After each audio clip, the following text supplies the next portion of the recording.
Hello everyone, my name is George and today I got another Chaos review, this time for Devil May Cry 5. Now, bit of a backstory, I think I picked this game up a few months back and I was gonna get into it right ahead, but I got sidetracked with, I believe it was Resident Evil 2. But I finally got around to playing DMC 5, right? Alright, well, first of all, I'll be a hypocrite saying I'm the biggest DMC fan because I have not played all the DMC games. I believe I'm missing DMC 2 to play. I played DMC Devil May Cry 1, the first one. I believe my friend lend it to me for a couple of days.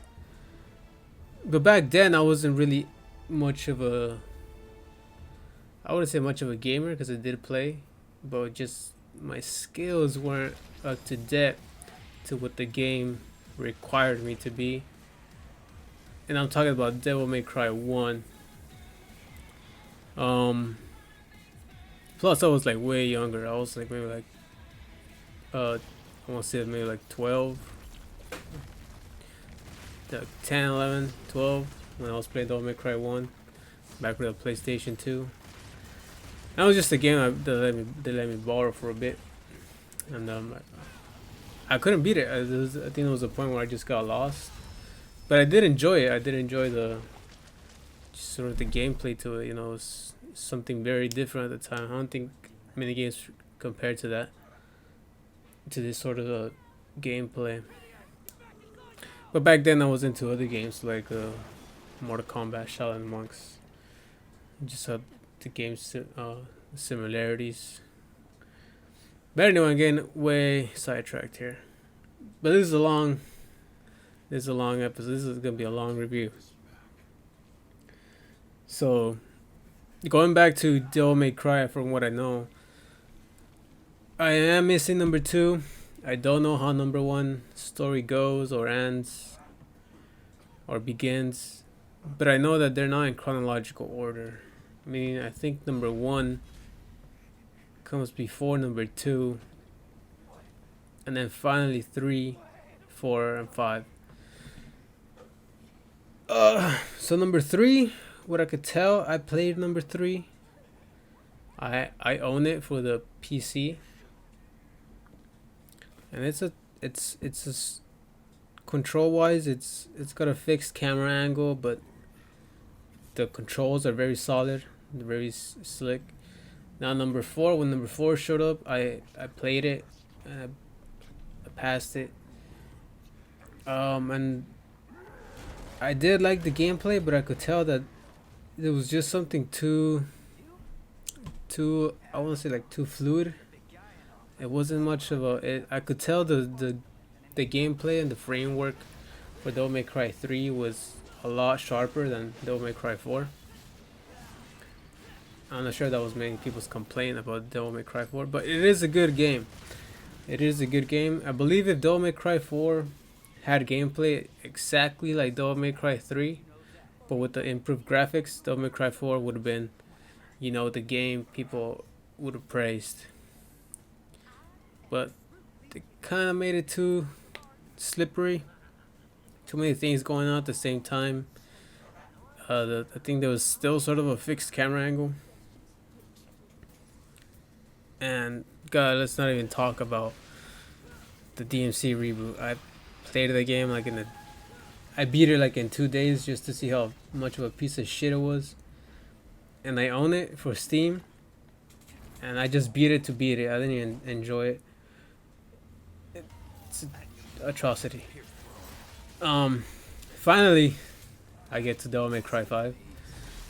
And I could say that just from playing this game, it has the gameplay of Devil May Cry 3, but with graphics as Devil May Cry 4 or better. So this is finally what, you know, the full, what everyone I guess you could say wanted. This is the real sequel to 3. You know, I guess it's the real enjoyment. The gameplay is on point. You got Dante's. Let's go over gameplay first. You got Dante's Devil May Cry 4 gameplay mechanics where you could just switch on between Trickster, Gunslinger, Swordmaster, and Royal Guard on the fly. You're able to just switch whenever you want to. Because in DMC3 you could only pick 2. No, you pick 1. You pick 1 from the statues, and that's the one you stay with until you find another statue and you decide to switch. Devil May Cry 4 fixed that issue with just allowing you to switch whenever you wanted to. And they added this to 5, which is great because now you're able to switch whenever you want. But it's not as sluggish as 4, meaning you still get the gameplay as number 3. And I won't say the factor of 4, where you could just play as you like and create these crazy combos, switching stances in the middle, which builds up a good gameplay. But that's Dante, that's Dante's aspect. Let's get into Nero first. Okay. Nero, if you played Devil May Cry 4, you know Nero has a charge shot for Miss Magnum. Sorry, let me get a swig of water here.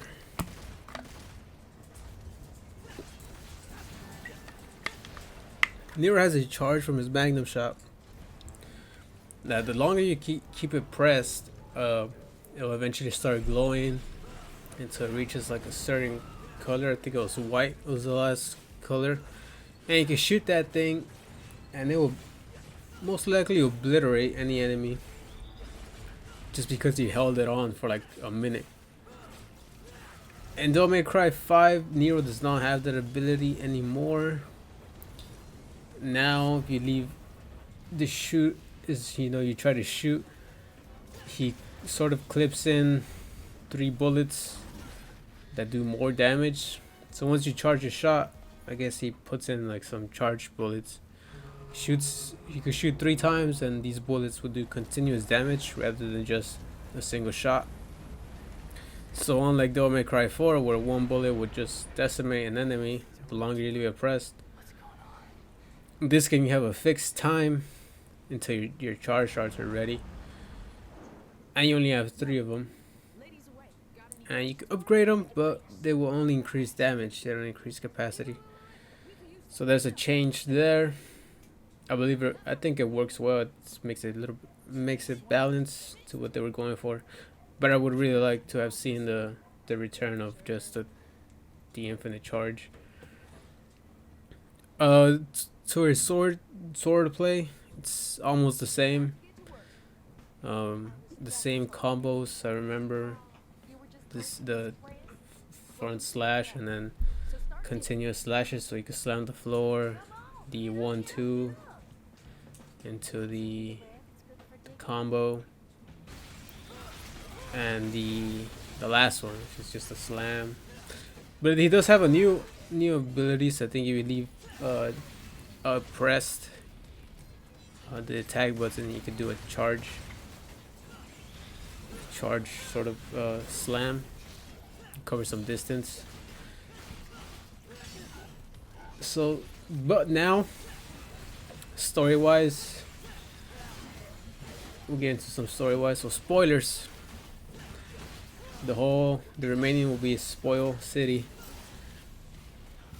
So if you have not played this game, go play it and then come watch this. Or if you just want to stick around, feel free.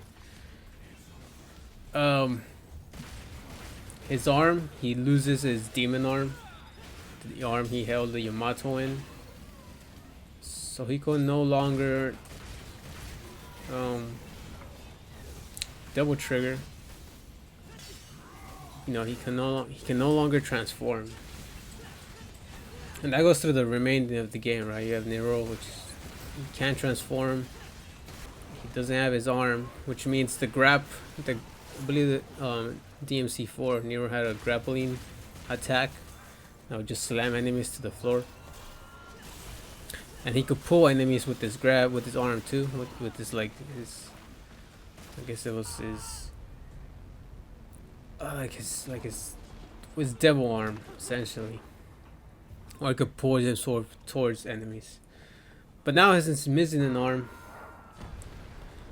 he has prototype arms, which each one has different abilities. Some shoot plasma, some shoot the fist itself, some bust out like some strings or something.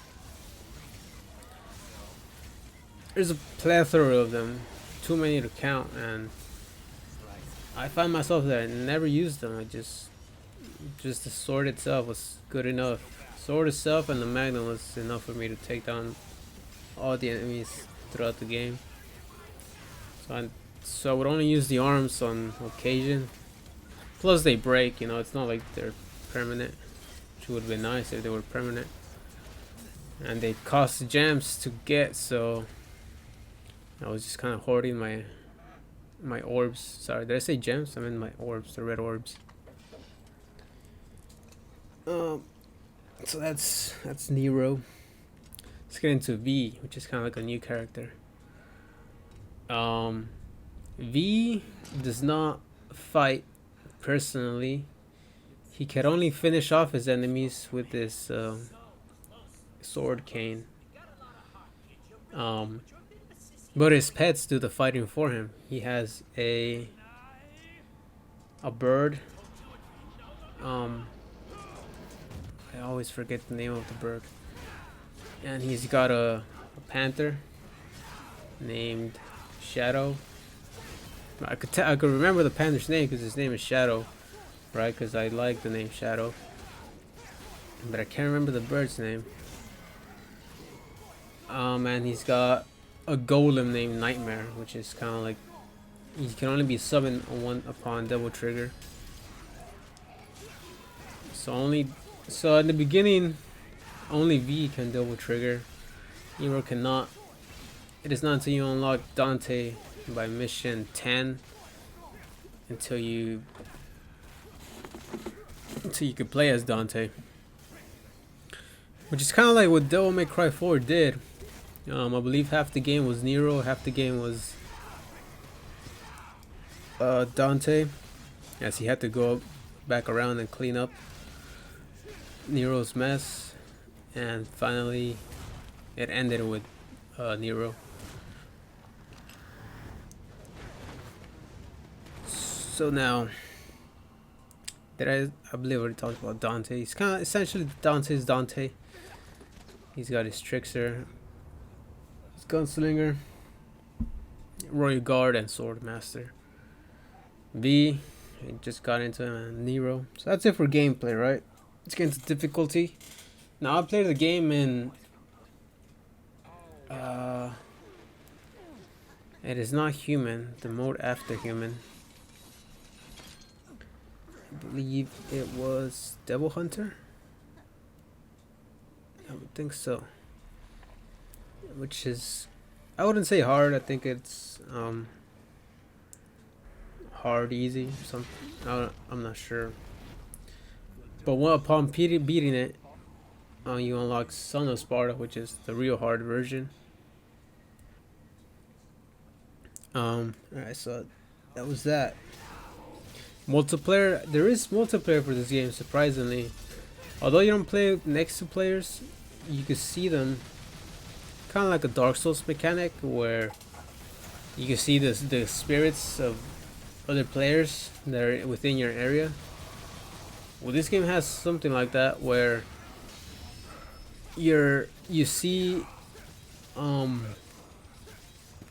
other players, because in this game there are missions that overlap each other, meaning it could be mission 5, but you could pick one.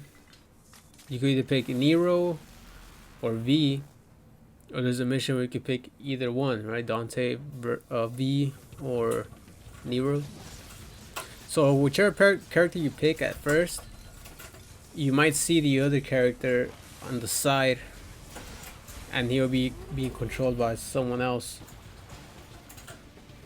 So there's that. Although there's not direct multiplayer, there is a side view of it.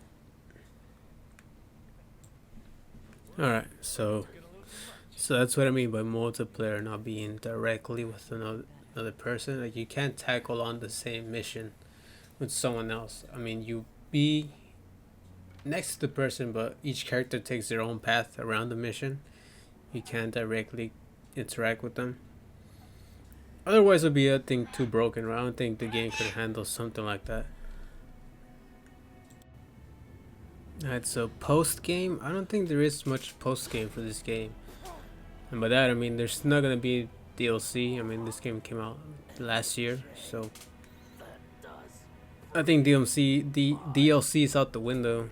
If there was gonna be a DLC, why would they make DLC? You know, I think they'll just be working on Devil May Cry 6. If there was gonna make a Devil May Cry 6, because I'll be getting to the story. Post game, another thing I could say is after beating the game, if you're into getting trophies, you could play the game multiple times in different difficulties. Like I said, I think there's human being the easiest, Devil Hunter.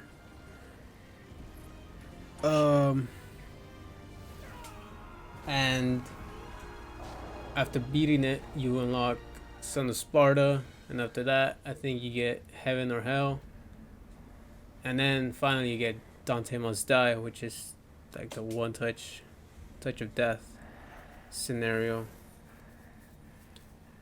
But that's just insane. I might give it a shot later. Anyway, finally, I'm gonna start spoiling the game for everyone watching or hearing this. I'll start off from what I remember. So Devil May Cry 5 takes place years after Devil May Cry 4. I mean, one thing I liked about Devil May Cry 4 was the ability that you could play as Virgil. You could play as Virgil, and I think Trish and Lady. Which meant Devil May Cry 4 had more characters than Devil May Cry 5. I mean, Devil May Cry 5 only has 3 characters. Dante, V, and Nero. And Devil May Cry 4 had... Here, I'm gonna let you guys listen to this for a second.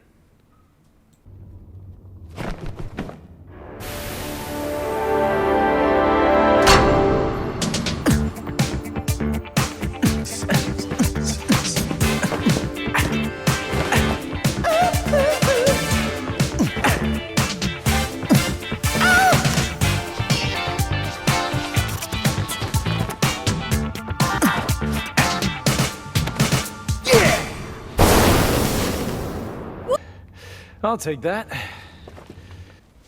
Alright, so that's Dante. You know, Dante's got his charm. You know, he can still bust out his yahoos and whatever. Unfortunately for Nero's kind of like more serious in this game. You know, in Devil May Cry 4, he would sometimes like shout some crazy shit like on the combo or whatever. He would say like crazy, you know, something like really hype. And in this game, he just kind of like grunts. You know, he doesn't really say much. Alright, so story-wise, what was I saying? But alright, Devil May Cry 4, you had Trish, Lady, Virgil, Nero, and Dante. And this game only had the 3 characters I previously had mentioned. But anyway, let's just start what I presume, because the story of this game doesn't go from A to B. It kind of starts like in C, and then it drives you to B to A. You know, it doesn't start from the beginning. It starts from like, I guess you could say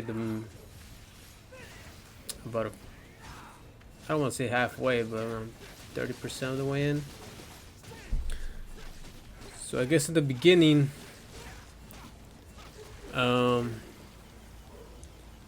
there's this, this person. Spoilers, alright? Spoilers. Virgil, in the weakened state, finds Nero. At this point, Nero does not recognize Virgil. He's in the story. Nero has not met Virgil, I believe. He only knows that he carries the Yamato sword within his devil arm. So as Nero is sort of living a peaceful life, Virgil finds him and in a slick move tears off his arm and proceeds to release the Yamato hidden within Nero's arm. Now at this point Nero's on the floor, right? He's armless, he's bleeding out, he's in pain, and Virgil releases Yamato. And if you know anything about the swords that these guys carry, they got like special powers. And especially the Yamato, it could cut through dimensions and stuff. So after taking the Yamato back, he escapes. He's still very weak and finally decides to impale himself with the sword, as he believes using the sword will separate the devil within him from the human. So he sacrifices his humanity to just become pure devil, right? Pure absolute power. Now from within his human form, you get V. Kind of like I wouldn't want to say a wimpy, but kind of like a his body, right? He's very weak. He's not as strong as Virgil. He's sort of more delicate. He's not as strong as Dante or Nero physically. Kind of walks with a cane. That's why he doesn't do the fighting. His pets do the fighting for him.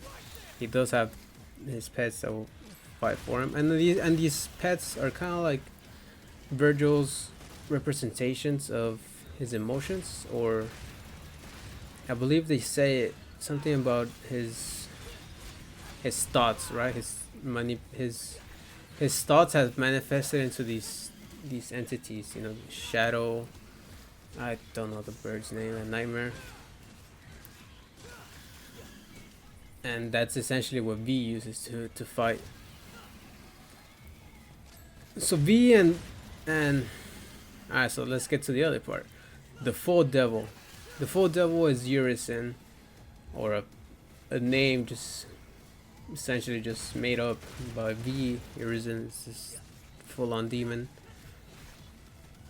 So V, weakened, is born, I guess, and he goes out and hires Devil May Cry, okay, Dante, Trish, and Lady to hunt down this ultimate demon, right? This ultimate demon named Urizen, which is essentially Virgil's full-on devil. No more humanity, just essentially pure demonic strength, right, or force.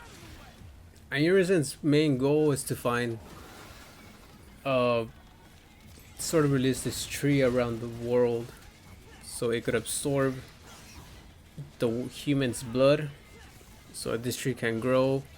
As the tree grows, it will sprout a fruit, and this fruit will bring Urizen full, make him absolute power. That's his goal, right? Just pure power.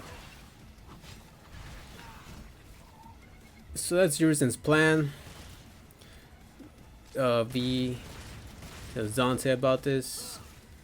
They make a plan to to destroy Urizen before he even gets a chance to spawn this fruit from taking over all these human lives and the blood. It does not work at first. the first encounter, um, Dante versus Urizen. Dante couldn't stand the chance. Dante gets blasted, and V stays back, right? He says he kind of needs like an insurance, just in case you can beat Urizen. I'll stay back. And Nero shows up to help Dante. Doesn't go too well for him at first either, so everyone just scatters at first. Lets Dante solve everything, but Dante couldn't do anything about it.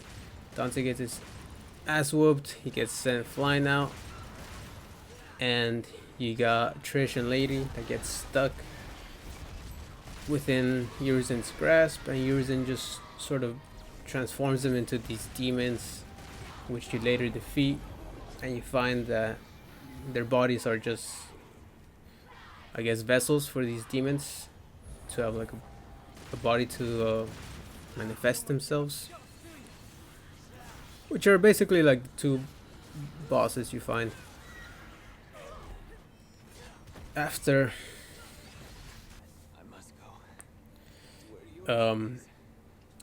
Nero goes and tries to find Urizen again. He wants his rematch, and as he's doing that, V tries to find the Devil Sword. That might be the only weapon that will be able to defeat Urizen. As Nero reaches Urizen again for the second time and confronts him, he comes with the realization that, okay, well, Urizen's way stronger. This might be my end. And as that's going on, V finds Dante essentially knocked out for a month since the first time they fought Urizen, and the Devil Sword. I'm not sure if it's called the Devil Sword. I'm just calling things now. Essentially, the big blade Trish uses. They find it close to Dante. V sort of wakes up Dante. Dante explains what happened. Things escalated and the battle was lost. But Dante does wake up. He rescues Trish. He rescues Trish. Nero rescues Lady. This was before Nero's second encounter with Urizen. Finally, Dante comes to the realization that, well, if Virgil was able to, I guess he knows at this point, Dante's quite smart enough to figure it out that, well, if Virgil was able to separate his humanity from his devil by impaling his sword with the Yamato blade, what would he obtain if he impales himself with the rebellion, right? Which is, the rebellion is the sword he obtained since forever. It's the sword he always carries, and it's shattered, right? There's a scene where the sword just shatters, and he only has like half of it, but that's enough for him to be able to impale himself. Need a swig of water.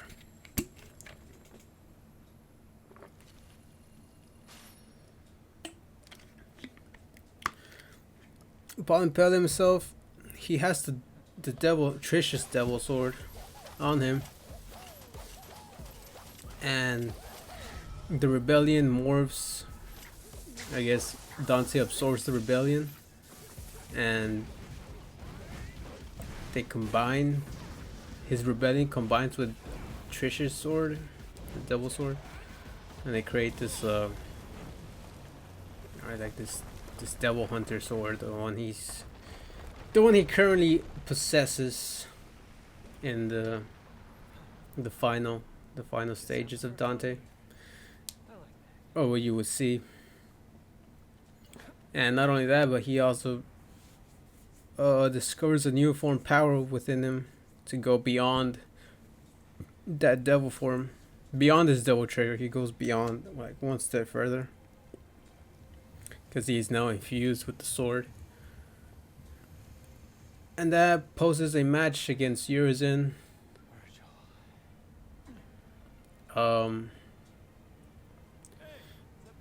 Yeah, they are an equal match, but Dante is able to take the win against Urizen because Urizen's not in his final state. So Urizen now having to sort of withdraw from the battle. He goes and finally decides to eat the fruit the tree had spawned from the beginning. So Dante goes after him. He goes down to the next levels. He fights Cerberus for a while, as you can see right here. And so upon defeating Cerberus, Dante gets a new weapon. But I just felt to play as the main sword, you know. Defeating Cerberus opens the gate to the bottom realm, to where Dante can finally confront Urizen. By the time he reaches Urizen, it's kind of like too late. Urizen eats the fruit, and Dante knows by this point, right, who Urizen is. It's Virgil. Virgil at his full-on devil state. So they decide to fight, and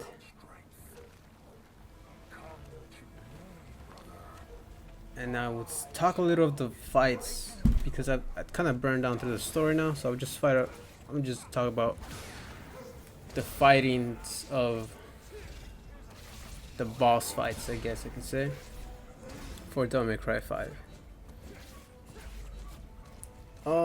And that's essentially the story. I mean, the story takes place like literally as you're playing the game. Things happen like in the day, you know. I say mission 1, 6 a.m. Mission 2, 6:30 a.m. Mission 3, 6 or 7 a.m. You know, the whole thing takes place in the entire day, except for the first part where Dante first gets contracted and gets blasted for a month.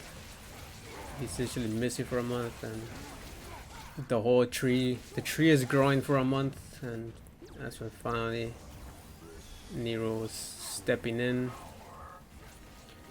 They have to kind of like fall back. Alright, so let's get into these fights. I was just entertained fighting these things, Virgil. I kind of find it cheating to use the gold orbs. The gold orbs are basically when you die in a mission, you can use a gold orb and you spawn back to health. I find it kind of cheating, just fighting the boss and using it to kind of come back and smacking down the boss, because you get gold orbs pretty frequently in the game and they're not that hard to find. So once I beat him, I kind of went back and I decided to beat the bosses again, but this time I made sure, you know, I was able to beat him in one try, you know, without dying. So this first fight, from what I saw at the beginning, Virgil would try to punch and kick you until about halfway through his health. Once you get halfway down, you start using projectiles, and it makes things easy because the projectiles, at first I thought they were kind of a pain because they do a lot of damage, but I just discovered that just by shooting the projectiles you can destroy them easily. Like they'll decay in one bullet, and destroying the single projectile he launches at you, you could build up your double trigger way faster than you would if you were just like slash him around. So that was kind of like the strat I decided to use, and I was able to take him down without using the gold orb. As you can see on this one, and he was just really close on taking me down, but no, got right in the knee.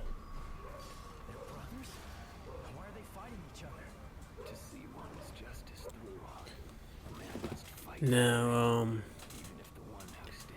so finally upon Dante beating, you know, this full-on demon state Virgil, I guess, well, you know, Nero at this point does not know Dante and Virgil are brothers, nor did he know, I think, Virgil was Urizen. But Dante taking the victory.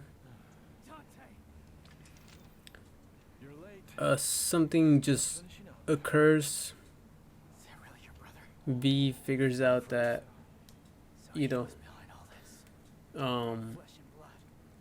now V is Virgil's humanity, and they cannot live without the other, if that makes any sense. V cannot stand life. V does not have much time left without the devil within him, and the demon form of Virgil can't. I guess since he's looking for power, something's missing, right? And it's that humanity side of him. So V decides to. They decide to combine again, and they make Virgil, right? Virgil being the full power Virgil. I mean, and if last time they fought in Devil May Cry 3,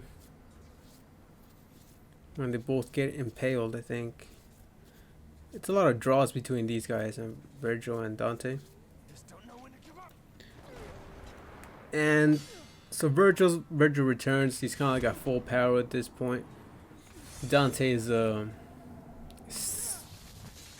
you know, you could tell he's kind of still exhausted from just taking down Urizen. Dante. So Virgil decides to tell him, you know what? There's no point in beating you like this, Dante. Just come find me once you have regained your strength. So Virgil pieces out. And here, check out this next scene. Don't get it. Let me guess. I'm dead weight? Well, you can That's shove not it it, up. Nero. What is it then? He's your father! What?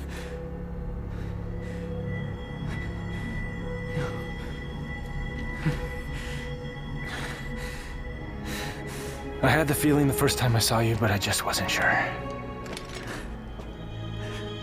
And then I saw how the Yamato reacted. And I was certain. He's your father.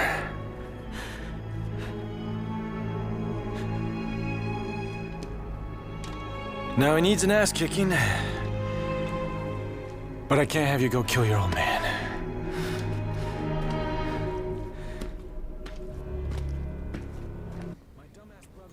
So, I mean, if you know anything about Devil May Cry 4, I think the first mission, you use Nero and you fight against Dante. And Dante's just kind of like in shock, like, oh, this guy has this much power. Where do you get that arm from?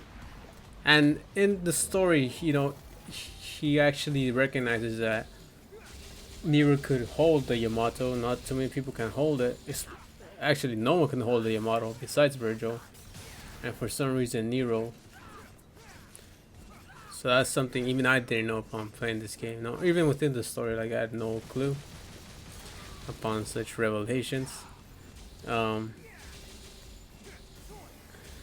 anyway, the team sort of separates.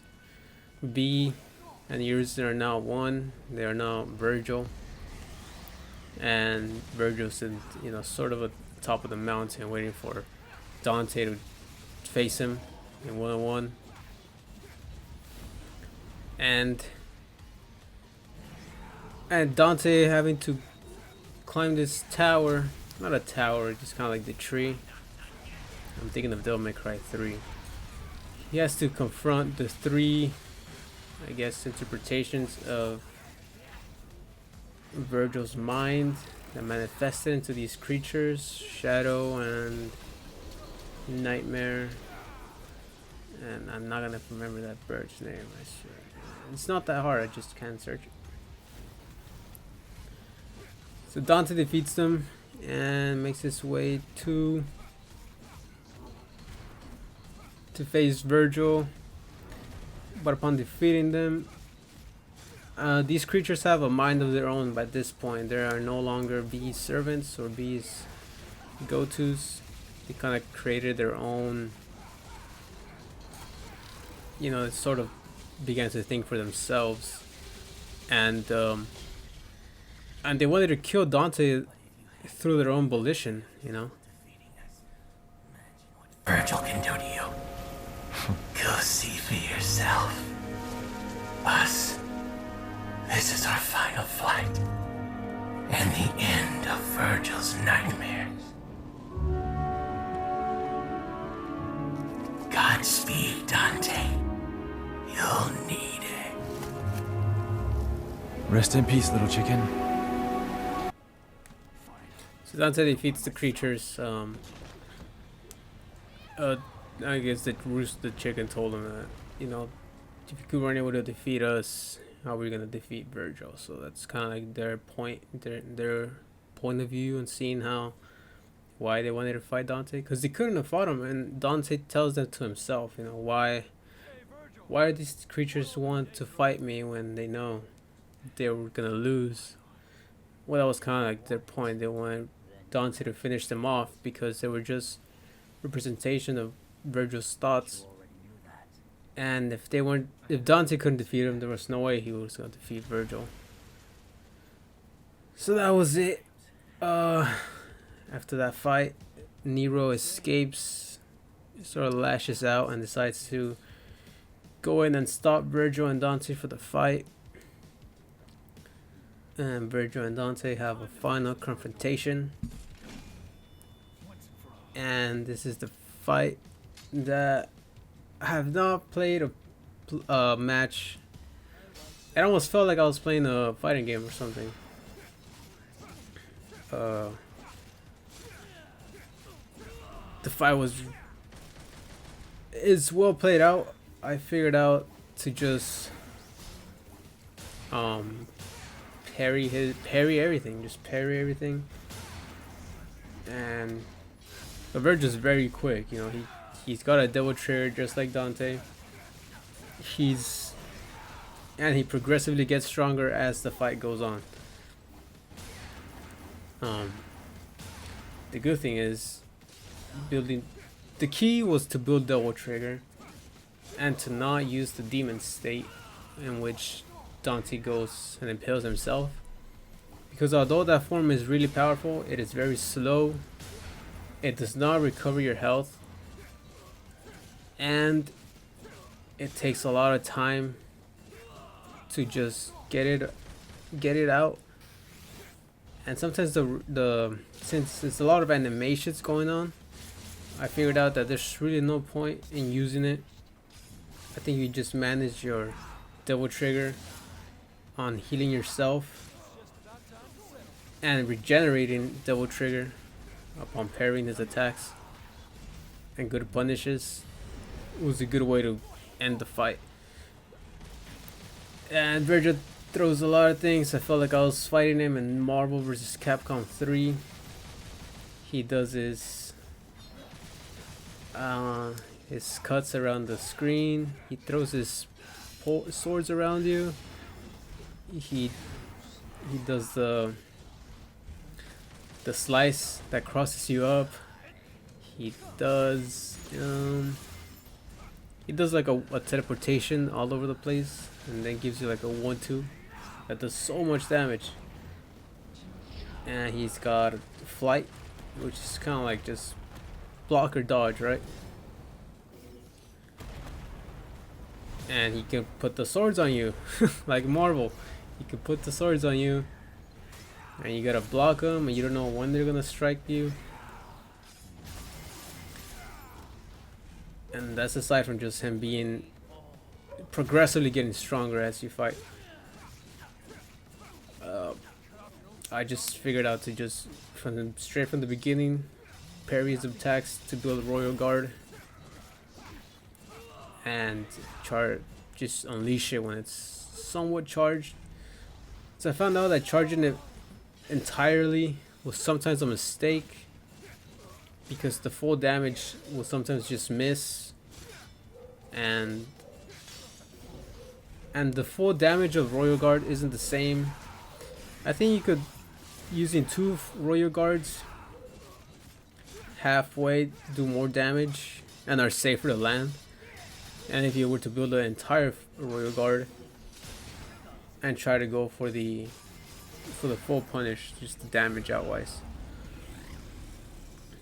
Now I got really lucky here and I was able to recover full double trigger with the Royal Guard, which kind of got me back to full health. Just regeneration, and I got him with the Royal Punish. That was game. But now this game is cutscene heavy, especially towards the end. Finally, Dante tells Virgil that Nero is Nero is Virgil's son. They kind of don't get into it, but it's kind of like known, and they both go for a final strike until Nero shows up.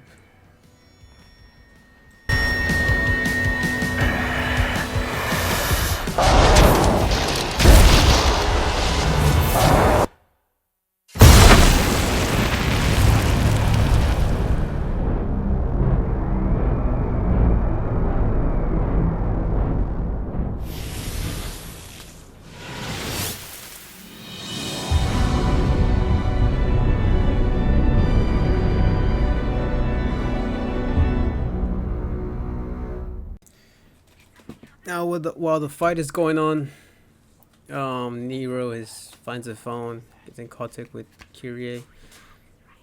Now, what's funny to me in this game is that Kyrie is a character from Devil May Cry 4. It's kind of like Nero's, I don't know, how would you call it? Fiance, lover? I don't know. But she shows up in Devil May Cry 4, but she does not make an appearance in Devil May Cry 5. You could hear her voice, but she's just, there's no model for her. It's just audio.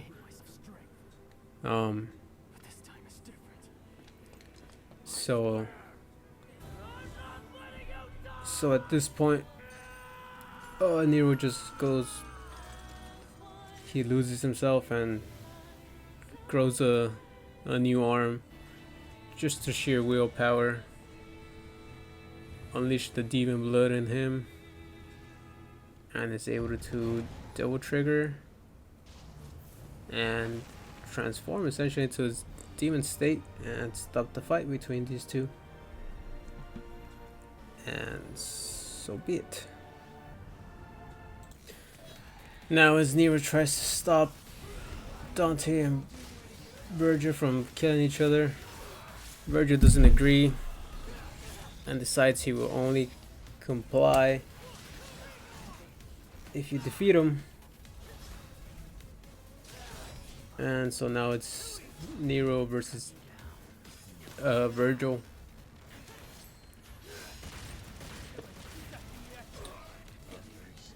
And this fight was basically a pushover. I mean, Nero is extremely broken, and his double trigger just damage. And I think the fight itself is just not They kind of made the Dante versus Virgil the final fight, and this fight was just sort of a, you know, I guess just put it there. Because eventually you could do a single move on Virgil and it'll do about half the health. You know, but it's still a fight nonetheless, and it is actually the final fight of the game. The rest of the game is just dialogue and cutscenes. So I guess I'll just wrap up my final thoughts and hopefully give you guys some of the final scenes.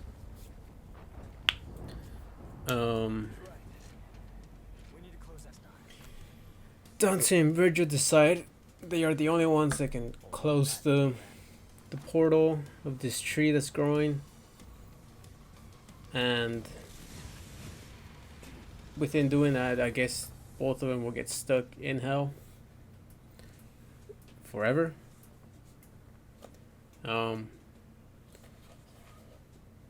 they leave Nero to guard the, you know, Earth essentially.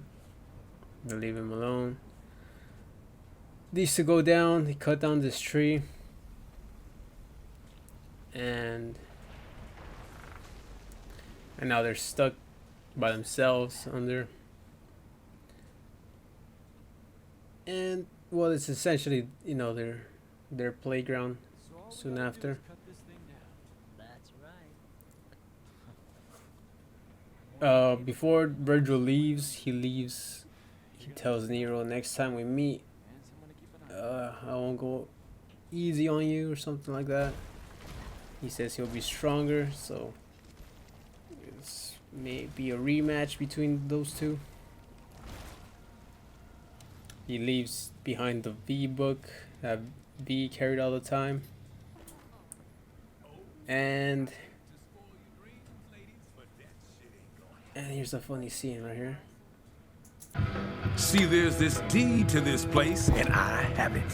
Why? Devil came to see me right before his last job. Said something like, "My dearest friend, I know you'll keep this safe because them crazy bitches." Did I say crazy bitches? I'm sorry, I meant ladies. Anyway, the rest of the story is not important. You get the gist. So that was a few weeks later. Virgil and Dante are still in hell, and they're still practicing their sword skills, trying to just kill each other still. Sometimes this is something they say that will never end, and it's quite well. But anyway, that's gonna do it for this Chaos review. I am done talking. I've been talking for like an hour now, and hope you guys enjoyed. Stay tuned for the next one, and have a good day. Take care out there. Jackpot!